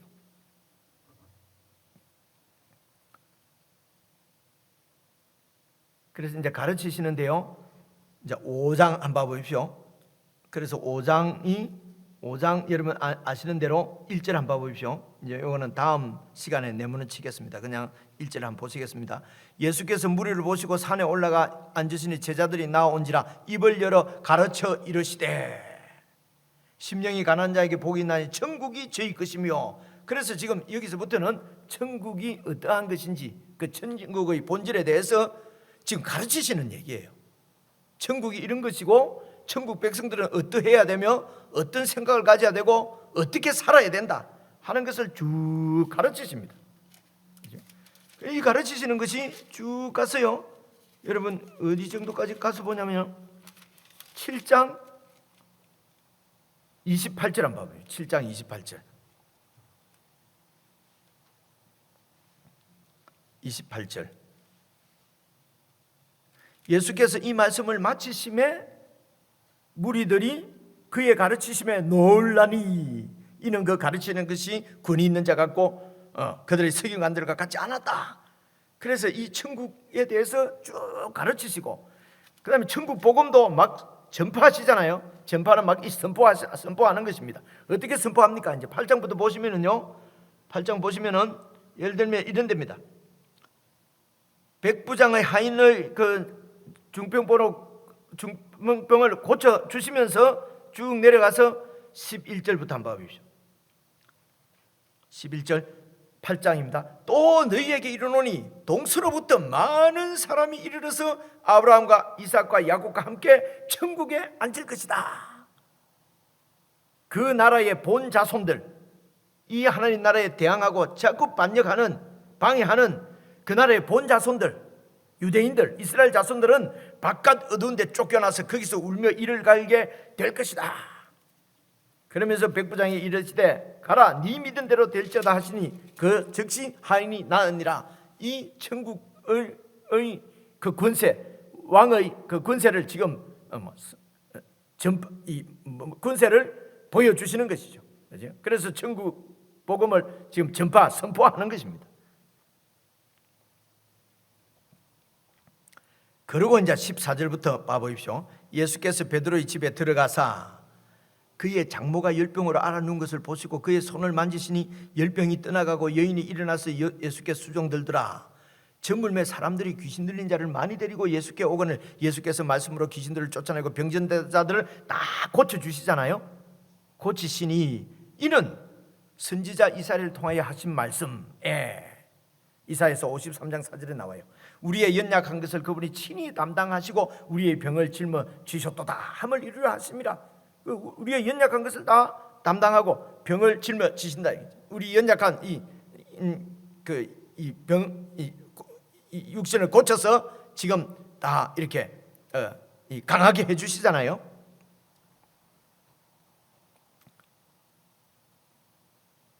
그래서 쭉 가서 9장 넘어와 보십시오. 9장 중풍병자 나옵니다. 9장 2절 침상에 누운 중풍병자를 사람이 데리고 오거늘 데리고 왔습니다. 잘 보세요. 예수께서 그들의 믿음을 보시고 중풍병자에게 이르시되 바로 중풍병을 고쳐주신다. 아니고 그들의 믿음을 보시고 중풍병자에게 이르시되 작은 자야 안심하라 네 죄사함을 받았느니라. 어떻겠습니까? 여러분 생각해 보십시오. 아니 지금 중풍병 이걸 고쳐줄 생각 안 하시고 그대로 병은 그대로 있는데 네 죄사함을 받았느니라. 여러분 죄사함 받고 싶습니까? 그죠? 이 상황을 내가 설명하려고 하는 것입니다. 예수님께서 죄사함을 받았느니라. 그러니까 3절입니다. 거기에 있던 어떤 서기관들이 속으로 이르되 이 사람이 신승모독을 하고 있다. 이게 왜냐하면 죄 사하는 것은 하나님밖에 못하는데 이 사람이 말이야 이제 이런. 그래서 4절 예수께서 그 생각을 아시고 이르시되 너희가 어찌하여 마음에 악한 생각을 하느냐. 5절 보십시오. 네 죄 사함을 받았다 하는 말과 일어나 걸어가라 하는 말 중에 어느 것이 쉽겠느냐. 사실은 죄 사함 받았다는 말이 더 어렵지요. 걸어가라는 건 더 쉽지요, 그죠? 그런데 실제적으로 그렇습니다. 죄 사함 받았다는 게 더 어려운 얘기예요. 그게 더 큰 권능이 필요한 거죠. 그런데 어느 것이 더 어려운가? 지금 여기서는요, 죄 사함이 받았느니라 하는 것은 죄 사함을 받았는지 안 받았는지 사람들이 알 수가 없잖아요. 그런데 중풍병자에게 일어나 걸어가라 하는 말은 즉시 안 되면은 이거 안 되는 거잖아요, 그죠? 그러니까 여기서 어느 것이 더 쉽겠느냐 하는 말은 사실은 진짜 어려운 것은 이 죄사하는 권세가 더 어려운 것입니다. 그런데 이제 이 중풍병자를 일어나서 걸어가라 하는 것은 쉬운 얘기, 죄사하는 것보다는 쉽지만은 그러나 사람들에게서 주위에 있는 사람에게는 이 중풍병자가 걸어가는 것은 이거는 하나님 말고는 할 수 있는 사람이 없거든요. 그 당시 천형에 속하는 중풍병, 문둥병 이런 것은 사람이 고칠 수 있는 것이 아니에요. 그런데 보십시오. 6절 그러나 인자가 세상에서 죄를 사하는 권능이 있는 줄 바로 하나님인 줄 너희로 알게 하려 하노라 하시고 중풍병자에게 말씀하시기를 일어나 네 침상을 가지고 집으로 가라. 그러니까 이 중풍병자를 고쳐주신 것은 무엇입니까? 예수님께서 죄 사하는 권세가 있는 것을 보여주시고 그래서 이 중풍병자에게 네 죄사함을 받았느니라 그랬거든요. 그래서 예수님께서 지금 오셔서 마태복음에 쭉 나오는 병자들을 고쳐주신 것은 육신의 병 여기에 초점이 있는 것이 아니에요. 육신의 병을 고치는 것을 통해서 바로 영혼을 고치는 어떻게 고칩니까? 하나님을 신뢰하고 하나님을 잘 믿고 그래서 시험을 넉넉히 이기고 시험에 걸려 넘어져서 그냥 마귀의 종노릇 하는 것이 아니고 그 시험을 이길 수 있는 그런 하나님의 자녀로 우리를 고쳐 가신다는 얘기입니다. 이게 영혼을 고치는 거예요. 그렇죠? 그렇게 하니까 이제는 마귀가 아무리 시험을 해도 뭐 넘어가지를 않으니까 마귀의 일을 멸하시는 것입니다. 예수님께서 십자가에 죽으시고 다시 말해서 세례를 받으시고 시험 받으시고 한 것은 다 우리를 도와주시려고. 그래서 우리가 예수님을 의지하지 그분께 도움만 청하면은 우리가 모든 시험들을 이길 수 여러분 있다. 성화가 된다. 이렇게 이해를 하셔야 되지 않겠습니까? 우리는 죄인이니까 절대로 안 된다. 안 되니까 맨날 죄 짓고 그래도 예수님이 내 대신 죽었으니까 나는 천당 간다. 아무리 생각해도 여러분 생각을 해보십시오. 그렇게 될 리가 없습니다. 천국 가는 것도요. 천국 가는 것도 보십시오. 지금 우리는 지금 육신을 입고 이 땅에 있지 않습니까? 육신을 입고 있단 말입니다. 나중에 때 되면은 죽는다면은 이 육신이 죽는 거지 않습니까? 근데 예수님은 죽으시고 부활하셔서 영원하시지 않습니까? 그분이 이제 영원한 이 통치권을 가지시고 지금도 우리를 통치하시는 영원한 왕이십니다. 잘 보십시오. 그래서 지금 이 땅에서 저와 여러분이 이분의 통치를 지금 받고 있어요. 천국에 들어왔기 때문에 이분의 통치를 쭉 받고 있으면은 우리가 이제 죽어요. 그럼 우리의 상태가 변하잖아요. 그죠? 몸도 영에 속한 몸으로 변하고 그리고 우리의 영은 이미 영생을 얻었고 그래서 몸이 바뀌는 거거든요. 그래서 죽어도 예수님의 통치 가운데 그냥 있는 것뿐입니다. 그렇죠? 그래서 이 땅에는 막 그냥 예수 안 믿고 살다가 뭐 나중에 이게 지옥 가면 안 되니까 이거 예수님 오실 때만 알면은 그때 딱 예수 믿고 그냥 아멘 하고 천당 딱 들어가면 좋겠다. 그렇게 되는 게 아니에요. 이 땅에서 예수님의 통치 가운데 있으면은, 그죠? 우리가 죽었어도 그 통치 가운데 그냥 있는 것입니다. 이게 천국에 들어가는 것입니다. 그렇죠? 자꾸 누가복음에 있는 그 예수님 옆에 달린 십자가에 달린 그 사람 마지막에 탁 그 예수 믿고 천국 가지 않느냐 자꾸 이러는데, 그 누가복음 말씀도 오늘 찾아보지 않겠습니다. 잘 찾아보시면요, 예수여 당신의 나라에 임하실 때에 나를 기억하소서. 지금 예수 죽고 있는데, 그죠? 죽는데 당신의 나라가 임할 때 이 말은 뭡니까? 왕이 되실 때 이 말이거든요. 그러니까 이 십자가 우편 강도는 그냥 막 우리가 말하는 영접하고 바로 그래서 천당 갔다가 아니고요. 그분이 하나님 나라의 왕인 것을 분명하게 인식하고, 이분이 죽지만은 죽는 것으로 끝나는 것이 아니고 그 나라의 왕으로 등극하실 분으로 알고 있는 거예요. 어떻게 알았겠습니까? 예수님 설교를 다 들은 거지요. 그리고 십자가에 달려서도 예수님으로부터 아마 설명을 다 들었을 것입니다. 그래서 천국에, 이 땅에서 천국에 들어가 있은 예수님의 통치 가운데 있으면은 죽었어도 천당에, 소위 말하는 천국에 가는 것입니다. 이게 이 땅에서 예수 믿는 사람이 천국 간다는 뜻이거든요. 예수만 믿으면 다 천국 간다고 그러고 말이지, 안 믿으면 안 간다고 말. 왜 그렇게 편협하냐, 독선이냐, 이런 얘기가 참 그 말 자체가 말이 안 돼요. 천국에 대한 오해거든요. 그렇죠? 천국에 대한 오해.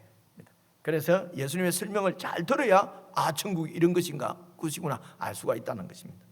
그래서 천국을 가르치시는 말씀이 5장부터 7장까지 나와요. 8장부터 또 8장은 예수님의 이 천국을 선포하는 거예요. 그리고 이제 8장 이후부터 이제 9장부터는 바로 고치시는 것입니다. 그래서 그 고치는 것이 육신의 병을 고치는 것을 통해서 완전히 우리의 영혼을 고치시는 분인 것을 얘기합니다. 그걸 마태복음을 기록한 마태가 이렇게 얘기해요. 9절 보십시오. 예수께서 그곳을 떠나 지나가시다가 마태라고 하는 사람이 세관에 앉아 있는 것을 보시고 이르시되 나를 따르라 하시니 일어나 따랐다. 그래서 예수께서 마태의 집에서 앉아 음식을 잡수실 때에 많은 세리와 죄인들이 와서 예수와 그의 제자들과 함께 앉았더니 바리새인들이 보고 그 예수님의 제자들에게 이르되 어찌해서 너희 선생은 이 세리들과 죄인들과, 세리와 죄인을 이렇게 나누는군요. 세리가 죄인들 중에서도 제일 센 죄인이기 때문에 이제 일반 죄인이 아니고 조금 이게 세리는 아주 죄인 중에 죄인입니다. 어떻게 이 죄인들과 함께 잡수시느냐? 예수님께서 들으시고 이렇게 말씀하시잖아요. 건강한 자에게는 의사가 쓸데없고 병든 자에게라야 쓸데있다. 예수님이 의사라는 얘기잖아요. 지금 마태가 지금 증거하는 겁니다. 건강한 자에게는 의사가 쓸데없고 병든 자에게라야 의사가 쓸데있다. 그러면서 예수님께서 그렇게 말씀하셨어요. 13절 너희는 가서 내가 긍휼을 원하고 제사를 원하지 아니하노라 하신 뜻이 무엇인지 배우라. 나는 의인을 부르러 온 것이 아니요 죄인을 부르러 왔노라. 그러니까 우리를 죄병에서부터 우리를 고치시는, 구원하셔서 고치시는 영원한 의사입니다. 그분이. 이렇게 우리가 이해하지 않으면요, 여러분 이렇게 병 다 고쳐주셨잖아요. 병 고침 받은 사람도 또 병 걸려서 죽잖아요. 그러면 고쳐주신 예수님의 그 고쳐준 그 역사가, 죄송합니다, 도루묵 돼버린 거잖아요. 나사로가 죽어서 무덤에 묻혔잖아요. 나사로를 살렸잖아요. 예수님의 그 큰 능력으로 나사로를 살려줬어요. 근데 그 나사로 좀 있다가 병들려 죽었어요. 그럼 예수님이 그 살려주신 그 예수님의 놀라운 능력이 물거품된 거잖아요. 안 그렇습니까? 그러니까 이 병을 고쳐주시는 것을 통해서 우리 영혼을 고쳐주시는 의사인 것을 지금 우리에게 믿게 이렇게 지금 얘기해 주시는 거란 말입니다. 그렇죠? 죄사함을 받았느니라 하니까 사람들이 알 수가 없으니까, 죄사함이 갔는지 왔는지 안 보이니까 그래서 어느 것이 더 어렵겠느냐? 이 중풍병자를 내가 걸어가라, 낫게 하는 것이, 그는 뭐 하나님 아니고는 못해요. 그 당시에. 지금은 의사도 하지만. 그래서 낫게 하는 것을 통해서 내가 죄사하는 권세를 가지고 있는 그 영혼의 의사인 것을 보여주겠다라고 하신 거거든요. 그래서 여러분, 예수님이 우리 육신의 병을 안 고쳐주신다는 말이 아닙니다. 아니고요. 육신의 병은요, 우리가 예수님 안에 영혼이 잘 치료받으면요, 필요에 따라서 육신의 병도 고쳐줄 수도 있고 그냥 데려갈 수도 있어요. 세례요한 보세요. 그냥 우리가 생각할 때 개죽음이죠. 근데 하나님 나라에서는 그걸 개죽음이라고 안 해요. 영광스럽게 하나님 나라에, 하나님 앞에 가는 거죠. 입성하는 거죠. 천국 입성이라고 얘기하잖아요. 이렇게 시각이 바뀌지 않으면요, 계속 하나님 나라를 헛다리 짚는다니까요. 그래서 구약 성경에 아브라함도 부자였고 다 부자였지 않습니까? 하나님 잘 믿으면 부자 되는 거 아닙니까? 이렇게 하면 안 돼요, 그죠? 그렇게 하면 안 됩니다. 그것은 하나님 나라의 그 풍성함을 지금 우리에게 만족함, 풍요로움을 지금 보여주시는 거거든요. 그렇게 예수님 안에서 우리 영혼이 치료를 받아서 풍성함을, 세상의 모든 욕심을 버리고 나면은 하나님이 필요에 따라서 필요한 대로 다 주시는 거예요. 오래 살게 하는 사람 오래 살게 하고요. 부자는 부자대로, 가난한 사람은 가난한 대로. 그런 것들이 문제가 아니라 하나님과 함께 하는 것이, 그것이 중요하다. 그게 고린도서 7장에 나오잖아요, 그죠? 이제 이런 얘기를 이게 이제 하나님 나라입니다. 그래서 가르치시고 천국 복음을 전파하시고 약한 것을 고치시고 하는 사역을 하시는데, 이제 다음 화요일 날 여러분 7번째 오시면은 마태복음, 소위 이제 8복부터 해서 마태복음 5장부터 7장까지의 천국을 하나님께서 어떻게 설명하시는가, 가치관입니다. 가치관이 어떤 것인가를 잘 들어보시면 여러분 잘 아시는 대로 가난한 자가 복이 있나니 이렇게 나오잖아요. 바로 애통하는 자가 복이 있나니. 애통하는 사람이 복이 있습니까? 막 주식도 오르고 막 비트코인도 올라가고 막 기뻐하는 것이 복이지. 아이고 막 내려갔구나, 막 그래갖고 막 손해봤구나, 애통하는 것이 복이 아니잖아요. 근데 천국은 애통하는 자의 것이다, 이렇게 얘기를 하거든요. 이게 5장 얘기입니다. 기대하십시오. 천국이 이게 왜 중요하냐면 저와 여러분 우리나라잖아요. 우리나라가 이런 것이라고 그 나라의 대통령께서 지금 설명하시는 것이 이제 마태복음 5장이거든요. 5장부터 다음 화요일 날 뵙고 같이 또 읽어보도록 하겠습니다. 기도하겠습니다. 하나님 나라의 왕으로 오셔서 회개하라, 천국이 이 땅에 임했다고 말씀하시고, 하나님께서 그 백성들을 선택하셔서 부르시고 그들에게 하나님 나라에 대해서 자세히 가르치시고 천국의 그 영광스러운 놀라운 권세를 보여주시고 그 백성들을 고치셔서 온전한 천국을 이루어 가시는 하나님의 놀라운 구원의 역사를 저희들이 보게 하시고 깨닫게 하시니 감사를 드립니다.